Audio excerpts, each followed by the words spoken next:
Hi there. I'm Marlene Thompson, and I'm 54 years old.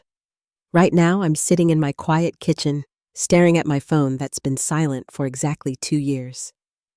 The last message from my son Marcus still sits there unchanged since the day he sent it.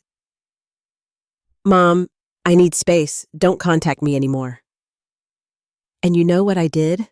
I listened. I stopped calling, stopped texting, stopped showing up. For 2 whole years, I gave him exactly what he asked for. But what happened when he finally came back wasn't something either of us expected. Before I share what happened when he finally came back, I'd love to know where you're watching from. Please hit that like button and subscribe if you've ever felt like you gave everything to someone who walked away. Now let me tell you about the day that changed everything between my son and me. Let me take you back to the beginning, because to understand what happened, you need to know the foundation our relationship was built on. Marcus came into my world when I was 26 years old, and his father walked out the moment he learned I was pregnant. Just like that, I went from being a college student with dreams to being a single mother with responsibilities I never saw coming. I was in my senior year studying marketing at Arizona State University. I had plans, I was going to graduate, land a job at some fancy advertising agency, maybe travel a little. But when Marcus arrived, all of that changed in an instant. I dropped out 3 months before graduation because I couldn't afford childcare and tuition and everything else that comes with raising a baby on your own. Those early years were the hardest thing I've ever been through. I worked 2 jobs just to keep us afloat. During the day, I was a cashier at the local grocery store, scanning barcodes and forcing smiles while my feet ached in those terrible shoes they made us wear. At night, after Marcus was asleep, I cleaned office buildings downtown. I'd strap him into his car seat and drive from building to building, cleaning bathrooms and emptying trash cans while he slept in his carrier. We lived in a tiny 1-bedroom apartment where the heater barely worked in winter, and the air conditioning was just a pipe dream in the Arizona heat. I gave Marcus the bedroom, and I slept on a pull-out couch in the living room for 15 years. 15 years. I told myself it was temporary, just until things got better, but better never seemed to come. Every dollar I earned went toward making sure Marcus had what he needed. While I wore the same 3 outfits to work, rotating them week after week, I made sure Marcus had nice clothes for school. When other kids had name-brand sneakers, I worked extra hours so he could have them too. I didn't want him to feel different, to feel less than anyone else, because his mom was struggling. I saved every penny I could to give him opportunities I never had. Piano lessons when he was 7 because he showed interest in the old keyboard at his friend's house. Soccer when he was 9 because he loved running around the field during recess. Swimming lessons, art classes, tutoring when math got challenging in middle school. I worked overtime, picked up extra shifts, sold things I owned, anything to make sure he could pursue his interests. And it paid off. Marcus was brilliant. He excelled in everything he touched. His grades were perfect. His teachers loved him, and he had this natural leadership quality that drew other kids to him. When high school came around, he was accepted into the advanced placement program. When college applications were due, he earned a full scholarship to study engineering at the University of Washington. I remember the day that acceptance letter came. I was working my shift at the grocery store when Marcus called me, his voice shaking with excitement. "Mom, I got in full ride." I had to excuse myself and cry in the employee bathroom because I was so proud and so relieved. All those years of sacrifice, all those nights of exhaustion, all those times I went without so he could have more. It was all worth it in that moment. During his college years, our relationship was exactly what I had always dreamed it would be. He called me 3 times a week, sometimes more. He'd tell me about his classes, his projects, the friends he was making. Every weekend, he'd drive the 4 hours back to Phoenix just to spend time with me. We'd cook dinner together, watch movies, and he'd help me with little things around the apartment that I could never quite manage on my own. I lived for those phone calls, for those weekend visits. After spending his entire childhood focused on his needs, having him choose to stay connected with me as an adult felt like the greatest gift I could have asked for. I thought we'd always have that closeness, that special bond that had carried us through all the hard times. But then something started to shift, and at first I convinced myself it was just the natural progression of a young man growing up and finding his place in the world. Marcus graduated summa cum laude with his engineering degree and immediately landed a position with a major tech company in Seattle. I was so proud I could barely contain myself. My son, who had grown up watching me struggle to make ends meet, was going to have the kind of career I had only dreamed of. The changes started small. Those 3 calls a week became 2, then 1, then sometimes not at all for 10 days at a time. When I'd finally hear from him, he'd sound rushed, distracted. "Sorry, Mom, crazy week at work. You know how it is." But I didn't know how it was. I'd never had the kind of job that demanded everything from you, that consumed your thoughts even after you left the office. The weekend visits stopped first. "I've got a huge project deadline," he'd explain, or, "The team is working Saturday to get ahead on this launch." I understood. This was his career, his future, and I had sacrificed everything so he could have opportunities like this. The last thing I wanted was to be the mother who held him back or made him feel guilty for pursuing his dreams. His first Thanksgiving at the company, he didn't come home. "Mom, I'm really sorry, but I volunteered to cover for some of the guys who have families. It's good for my reputation here, you know." I spent that Thursday eating a turkey sandwich and watching the parade on television, telling myself that this was what success looked like. This was what I had worked so hard to give him. Christmas was different too. Instead of the week-long visit we used to have, where we'd decorate the apartment together and bake cookies and watch all our favorite holiday movies, he managed a quick phone call. 10 minutes, maybe 15?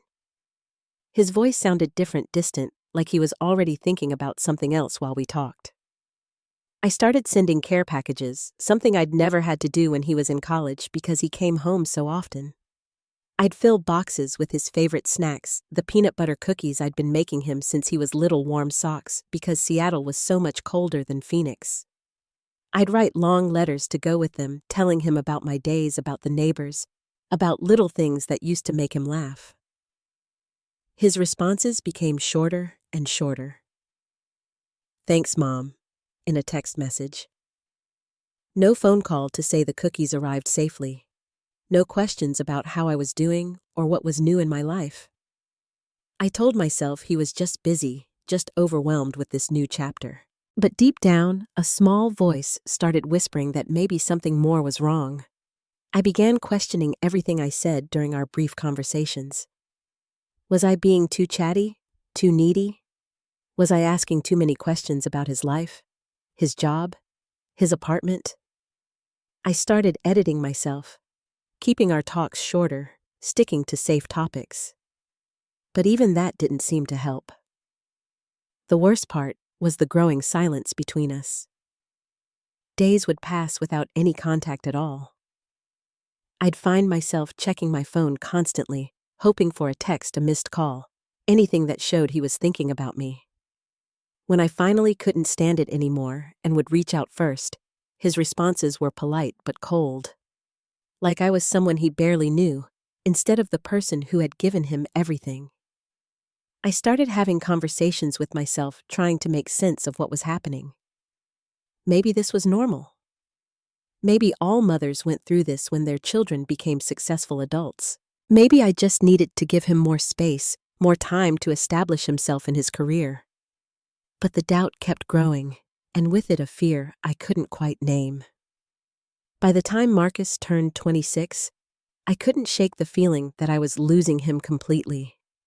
The distance between us had grown so wide that our occasional conversations felt like talking to a polite stranger. That's when I made the decision that would change everything between us. I decided to surprise him for his birthday. I had always made his birthday special when he was younger. Even when money was tight, I'd find ways to make the day memorable. Homemade cakes with his favorite flavors, small gifts that I knew would mean something to him, traditions that were just ours. Now that he was successful and living in a different city, I wanted to continue that tradition in person. I took time off work, something I rarely did because every missed hour meant lost wages. I bought a plane ticket to Seattle, my first flight in over a decade. I went to his favorite bakery in Phoenix, the one that had been making his birthday cakes since he was 8 years old, and had them make a small version of his favorite chocolate cake with peanut butter frosting. I also bought him a watch. Not an expensive one, because I still couldn't afford luxury items, but a nice one that I had engraved with a simple message, "To Marcus, with all my love, Mom." I imagined the surprise on his face when I showed up at his door, how we'd spend the evening catching up properly, how maybe this gesture would bridge whatever gap had formed between us. The flight to Seattle was filled with nervous excitement. I kept picturing our reunion, how happy he'd be to see me, how we'd laugh about me surprising him like this. I had his address written on a piece of paper, an apartment complex he'd told me about months earlier. I took a taxi from the airport, clutching the cake box and gift bag, my heart racing with anticipation. When I arrived at the address, I stood outside the building for a few minutes, just taking it in.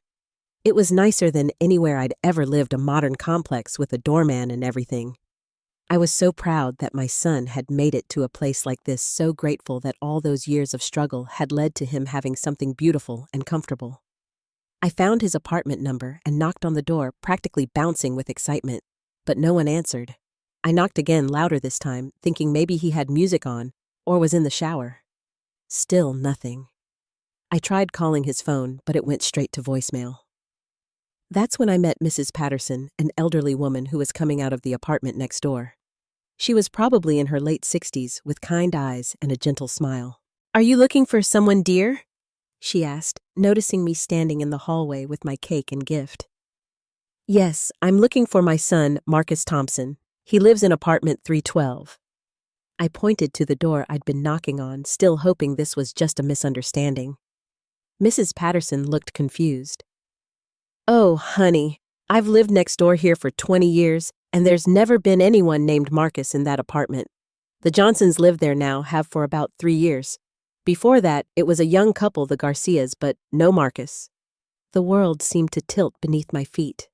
I showed her the address I had written down, the one Marcus had given me. She confirmed it was correct, but gently insisted that no one by my son's name had ever lived there.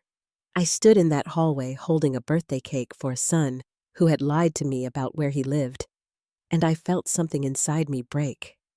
I spent the next hour calling Marcus repeatedly. Finally, he answered, and the conversation that followed shattered everything I thought I knew about our relationship. "Marcus, I'm in Seattle at your apartment. Where are you?" His voice went ice cold. "What do you mean you're at my apartment? I never told you to come here." "It's your birthday. I wanted to surprise you. But the neighbor says you don't live here. Marcus, what's going on?" The silence that followed felt like an eternity.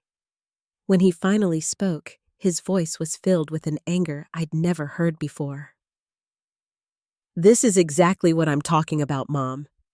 You can't just show up places without asking. You can't just insert yourself into my life whenever you feel like it. I gave you that address because I knew if I didn't, you'd find some way to get my real one." "I don't understand. I'm your mother. I just wanted to celebrate your birthday with you." And I wanted space. I wanted to live my life without feeling like I'm constantly being watched and monitored and suffocated.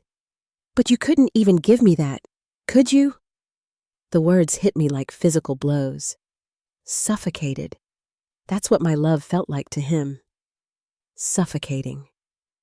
The flight back to Phoenix was the longest 3 hours of my life. I sat in that cramped airplane seat, still holding the birthday cake that would never be eaten, replaying Marcus's words over and over in my head. "You suffocated me my whole life. I can't breathe around you." How had my love, my devotion, my sacrifice become something that hurt him? I had given him everything. I had worked myself to exhaustion, put his needs above my own for 26 years. And somehow, that had been too much. The first few days back home, I couldn't stop myself from trying to fix things. I called him repeatedly, sent long text messages, apologizing for showing up unannounced, for being too involved for whatever I had done wrong. I begged him to help me understand, so I could change, so I could be the mother he needed instead of the burden I apparently was. But Marcus didn't answer my calls. He didn't respond to my texts. The silence stretched on for 3 weeks, and with each passing day, I felt myself falling deeper into a despair I'd never experienced before. I barely ate, barely slept, barely functioned at work. The other cashiers started asking if I was feeling okay, if I needed to take some time off. Then, on a Tuesday evening, my phone buzzed with a message from Marcus. My heart leaped, thinking he was finally ready to talk to work through whatever had gone wrong between us. But when I read his words, I realized this wasn't the beginning of a conversation. It was the end of one. "Mom, I need space. Please don't contact me anymore. I need time to figure out who I am without your constant presence in my life. I know this is hard to understand, but I need to do this for my own mental health. Please respect my decision." I read that message probably 50 times, sitting on my kitchen floor, crying harder than I had since the day his father left. My son, my only child, the person I had built my entire life around, was asking me to disappear from his life. And the worst part was, I could hear in his words that he really meant it. I spent a week in a fog going through the motions of my daily routine while feeling like I was underwater. I'd wake up and instinctively reach for my phone to text him good morning, then remember I couldn't. I'd see something funny during my lunch break and start to call him to share it, then remember I wasn't allowed to do that anymore either. But slowly, something began to shift inside me. Maybe it was the therapist I started seeing, a kind woman named Dr. Rodriguez who specialized in family dynamics. Or maybe it was just the sheer exhaustion of carrying so much pain. But I began to realize that Marcus wasn't asking me to disappear because he was cruel or ungrateful. He was asking me to step back because he needed to become his own person separate from me. And maybe, just maybe, I needed to figure out who I was, separate from him too. So I made a decision that terrified me more than anything I'd ever done before. I was going to give him exactly what he asked for. I was going to respect his boundaries, even though it felt like tearing my own heart out. I deleted his phone number from my contacts so I wouldn't be tempted to call him in weak moments. I put away all the photos of us together so I wouldn't spend hours staring at them and missing what we used to have. For the first time in 26 years, I was going to focus on my own life instead of revolving around his. The first few months of giving Marcus space were the hardest thing I'd ever lived through. I felt like I was grieving someone who was still alive, mourning a relationship that might never exist again. Some mornings I'd wake up forgetting that I couldn't call him anymore, and the reality would hit me like a fresh wound every single day. But Dr. Rodriguez helped me understand that this pain, as terrible as it was, might also be an opportunity. "Marlene," she said during one of our sessions, "when did you last do something just for yourself? When did you last pursue a dream that had nothing to do with Marcus?" I sat in her office trying to remember, and I realized with shocking clarity that I couldn't think of a single time. Everything I had done, every decision I had made for the past 26 years had been about him, for him, because of him. I had become so completely absorbed in being his mother that I had forgotten how to be Marlene. That's when I made another decision that scared me almost as much as respecting his request for space. I was going to finish my college degree. At 52 years old, I was going back to school to complete the marketing program I had abandoned when Marcus was born. The admissions office at Arizona State University was surprisingly welcoming when I explained my situation. They had a program specifically designed for adult learners, and my previous credits were still valid. I could finish my bachelor's degree in just 18 months if I took a full course load. Walking onto that campus for my first day back felt surreal. I was easily the oldest person in most of my classes, surrounded by students who were younger than Marcus. At first, I felt completely out of place, like everyone could see that I didn't belong there. But gradually, I began to find my rhythm. I met Jennifer during our advanced marketing strategy course. She was 22, brilliant, and surprisingly kind to the older woman who sat next to her, taking careful notes. When she learned about my story about going back to school after all these years, she became one of my biggest cheerleaders. "Mrs. Thompson," she'd say, "you're like the coolest person I know. I hope I'm half as brave as you when I'm older." Through Jennifer, I discovered the campus photography club. I had always been interested in taking pictures, but I'd never had time to pursue it seriously. With my evenings suddenly free from phone calls with Marcus, I found myself diving into this new hobby with an intensity that surprised me. Photography became my therapy. Through the lens of my camera, I started seeing beauty in places I'd never noticed before. Sunsets over the desert that I'd been too busy to appreciate. The way light played through the windows of old buildings downtown. People going about their daily lives, each one carrying their own stories and struggles and triumphs. My academic performance amazed even me. After years of feeling like I wasn't smart enough, like I had missed my chance for education, I was earning A's in every class. My professors were impressed with my work ethic, my maturity, my unique perspective as someone who had lived through things most of my classmates couldn't imagine.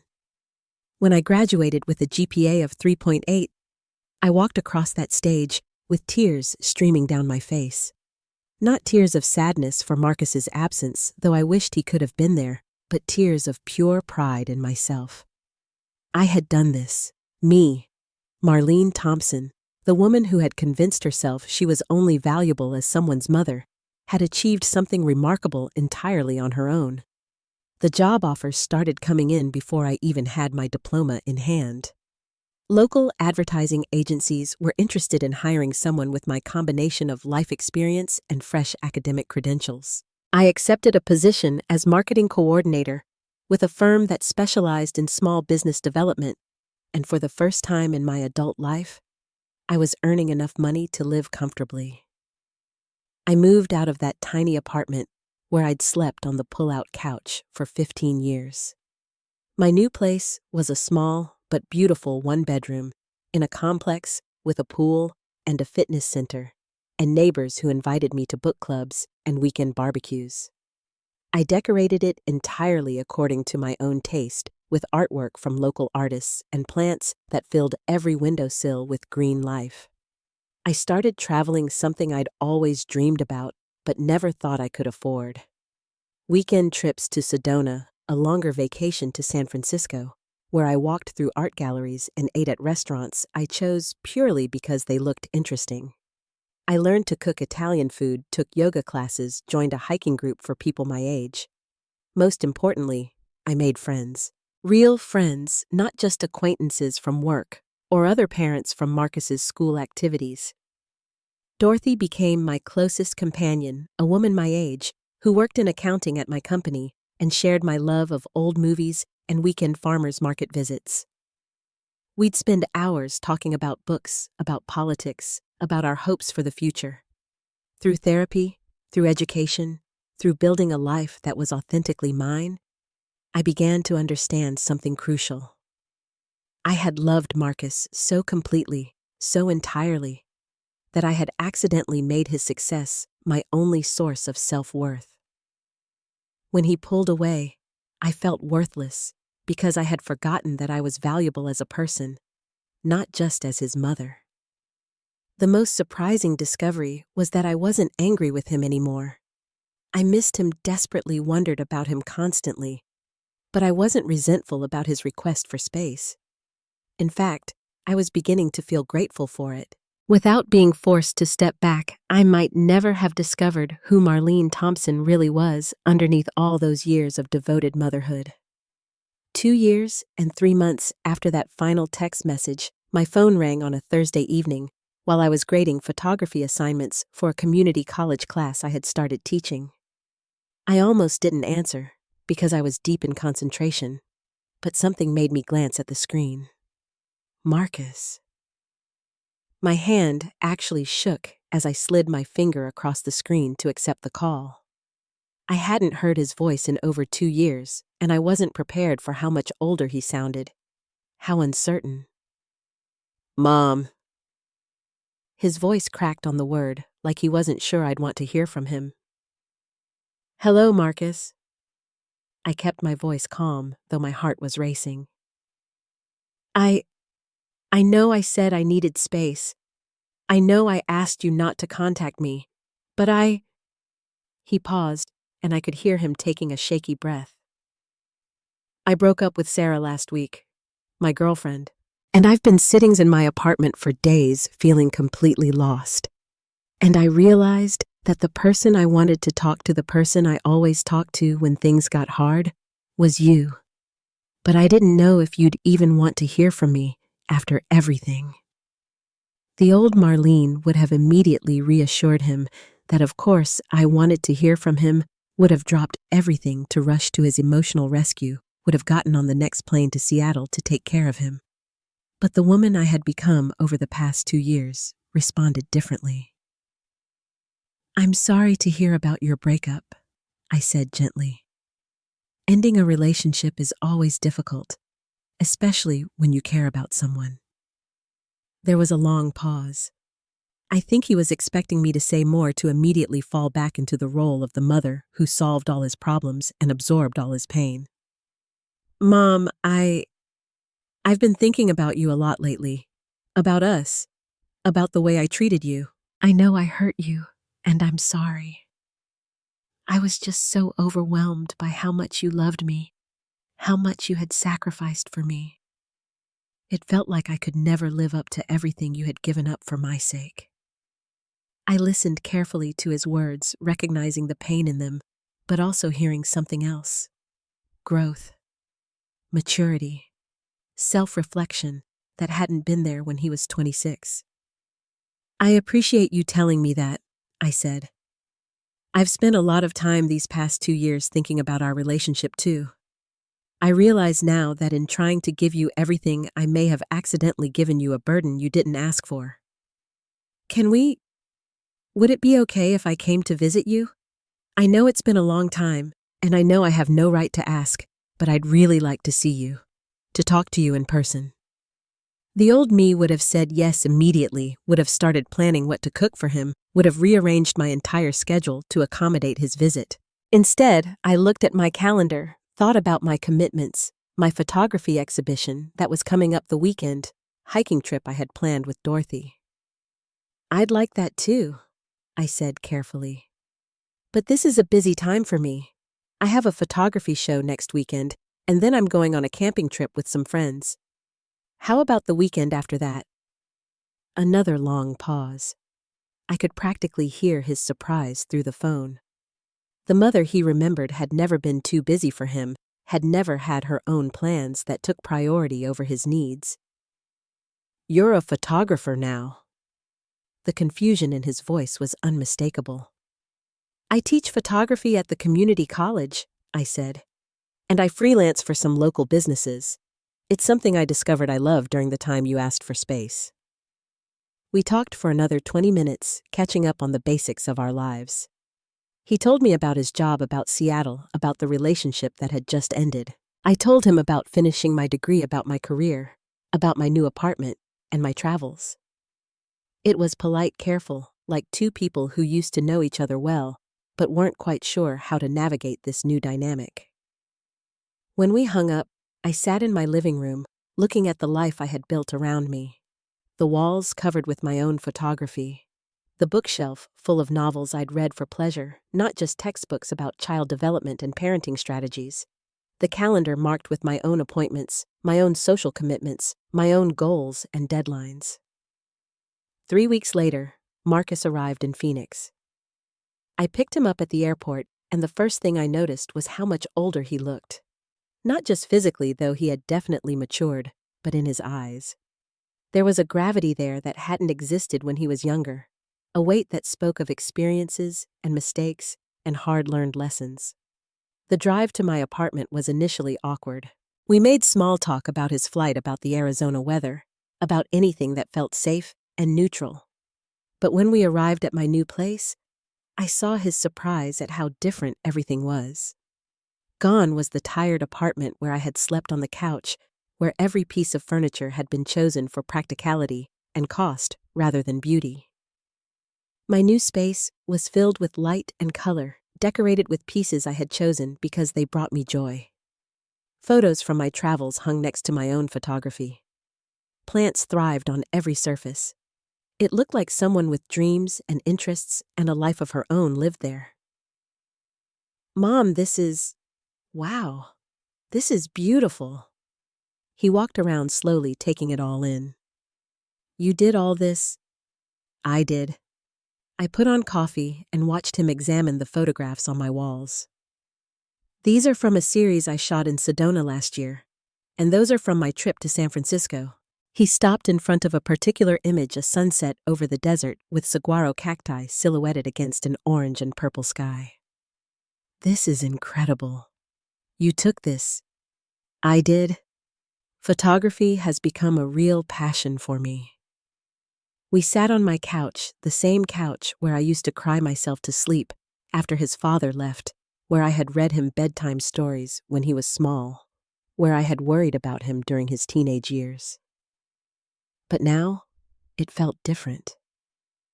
This wasn't the couch of a woman whose entire identity revolved around her child.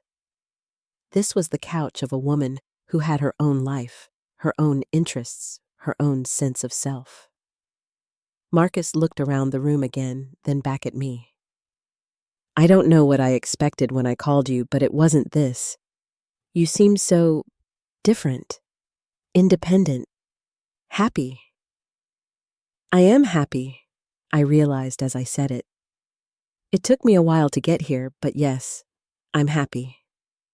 I'm sorry it took me so long to reach out. I'm sorry for the way I handled everything when I was younger. I was just so scared that I'd never be able to live my own life if I didn't push you away completely." I reached over and took his hand, something that felt both familiar and new. "You don't need to apologize for growing up, Marcus. You don't need to apologize for needing space to become your own person. I'm actually grateful for it." The look of surprise on his face was almost comical. "Grateful? If you hadn't forced me to step back, I might never have discovered who I am beyond being your mother. I might never have finished my degree, never have found photography, never have built this life that actually feels like mine." The healing between Marcus and me didn't happen overnight. It took months of careful conversations, of slowly rebuilding trust, of learning how to love each other in a healthier way. But the foundation we built during that process was stronger than anything we'd had before, because it was based on mutual respect rather than my desperate need to be needed and his overwhelming sense of obligation. We established new boundaries that worked for both of us. We talk on the phone every other week now, sometimes more, if one of us has something important to share, sometimes less, if life gets busy. He visits Phoenix about 4 times a year, and I've been to Seattle twice to see his apartment, his life, the world he's built for himself there.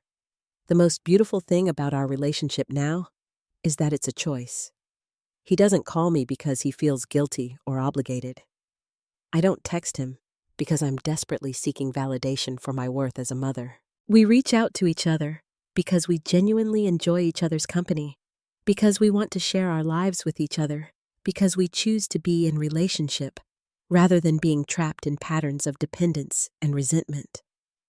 Marcus has grown into an incredible man, something I can see clearly now that I'm not desperately trying to control his every move or solve his every problem. He's dating someone new, a woman named Rachel, who sounds wonderful from everything he's told me. He's been promoted twice at work and is considering starting his own consulting firm.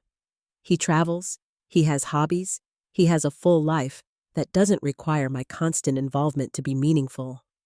And I have my own full life too. I was promoted to marketing manager last year, and I'm considering pursuing a master's degree in digital marketing. My photography has been featured in 3 local galleries, and I'm planning a solo exhibition next spring.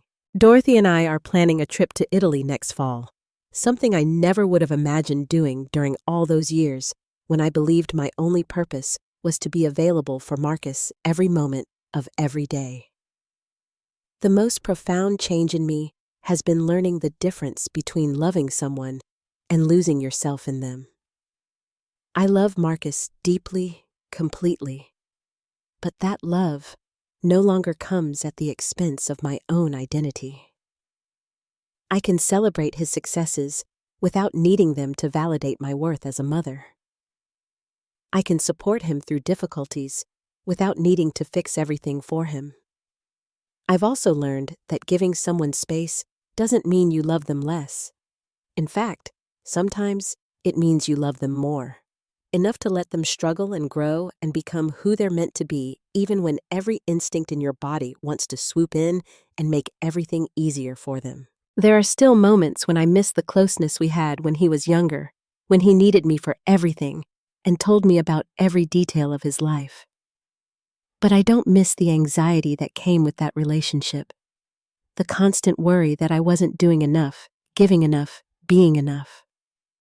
I don't miss the way I used to lie awake at night wondering if I had said the right thing during our phone call, or if I had somehow disappointed him by being myself. Our relationship now has room for both of us to be real people with real needs and real boundaries. When Marcus calls me upset about something at work, I listen and offer support, but I don't carry his stress around with me for days afterward.